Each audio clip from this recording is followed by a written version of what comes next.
So this week, 525, and we're off to El Salvador to try some San Jose washed red Bourbon. My name is Steve Layton, and I travel the world finding amazing and delicious coffee for you to drink at home. Some make coffee difficult to understand and complicated, but here, it's my job to make it easy and fun, and tell you what's in my mug.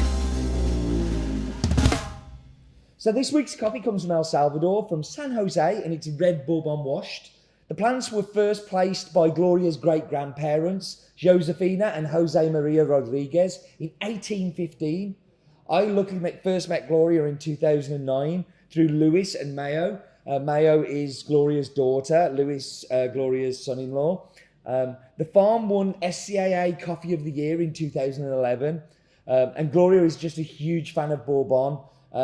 And she separates them out for us, so we buy all three variations from the farm. We have a red, we have an Amarillo, which is an orange and yellow, and then we also have the Elefante, which is a varietal that's been found on this farm, and it really is something special. When you squeeze the cherry, you get mucilage from it, and normally when you get 3 or 4 drops, that coffee's ready to be picked. With Elefante, you end up with about 14 drops because there's just so much mucilage and juice around it.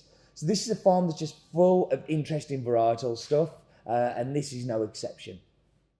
So this week I'm going for something a little bit different. I don't know if I've mentioned this to you, but I wrote a book. It's a very good book. It's a good book that should be bought. You can buy it from hasbeen.co.uk, probably the best place to buy coffee books from in the world. And in this book, I asked Gloria lots of questions about kind of how she got into coffee, things like that. So I'm going to go through the questions with you. So the first thing I asked her was like, who is your biggest influence in coffee? And she said it was her father, Jose Maria Rodriguez, who was instrumental in her learning all of her skills. She was asked what was her proudest achievement in coffee, and then she said when she won the SCAA's Coffee of the Year back in 2011 with San Jose, but also the first time that she won Cup of Excellence in 2007. I asked her about the biggest challenge she's facing her today, and she said climate change and leaf rust, and being able to cope with the higher costs in salaries, harvesting fertilizers. And this is something that's very poignant to El Salvador, because there was recently a change in the law where people used to get minimum paid $125 a month, which doesn't sound a lot to me and you, and it isn't a lot. But the government changed the law overnight to say they had to be paid $200 a month. And that means finding an extra $75 for every single employee with very little warning, and it really is a big problem for El Salvador. I asked her her favourite way to relax, and she said going to the beach with friends and family and spending lots of time with her grandson. And I asked her if she could grow coffee anywhere in the world apart from her own country, where would that be and why? And she says, and this is quite indicative of El Salvador, she said Nicaragua, because it's safer and there's less population density.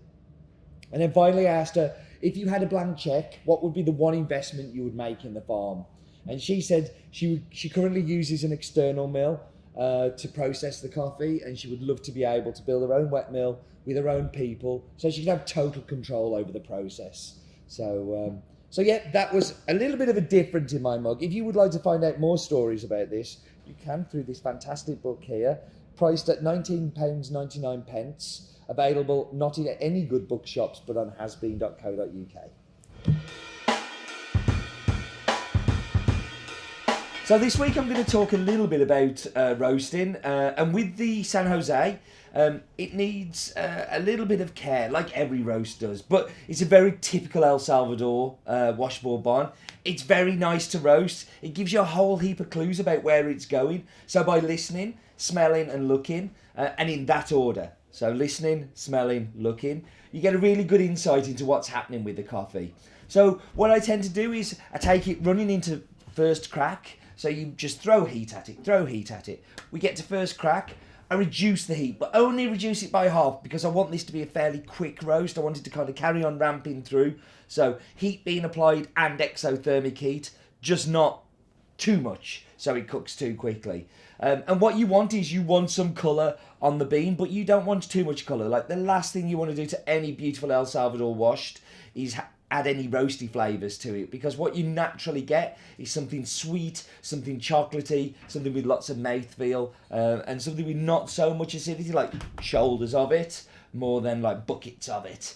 But a super easy coffee to roast. If you're a home roaster and roasting this at home, this is going to be a dream for you. So I've resisted the whole way through, but I do need to burst into it. Do you know the way to San Jose? La la. Just for Chrissy's benefit, nobody else's. He had a desire to hear it. So we are going to taste the coffee. And San Jose is a relationship we've had since 2011, I think it is. And it is just a fantastic coffee because it's simple. It's tasty. It's delicious coffee, but not complicated coffee. So sometimes on a Sunday, I'm sitting at home and I'm like, I just want to drink some coffee. And this is what this is for me. So the primary flavour in this one for me is a chocolate digestive. So that biscuit sweetness along with the smoothness of the chocolate, but it's got a little bit of caramel. It's got a little bit of orange. It's got a little bit of just deliciousness that is, it's uncomplicated, undifficult, and great to drink. So before we go, of course, we are in December, which means we're not far off from our Christmas break. So we're going to be open as usual and closed as usual over Christmas. But for In My Mug, you are going to get 2 in 2 weeks. So just beware that you're going to have to save one of them up until New Year's to watch the episode with us. So just preparing you a little for Christmas there. Thank you for joining me. I do hope you enjoy this week's coffee, and I do hope that you remember life is too short for bad coffee.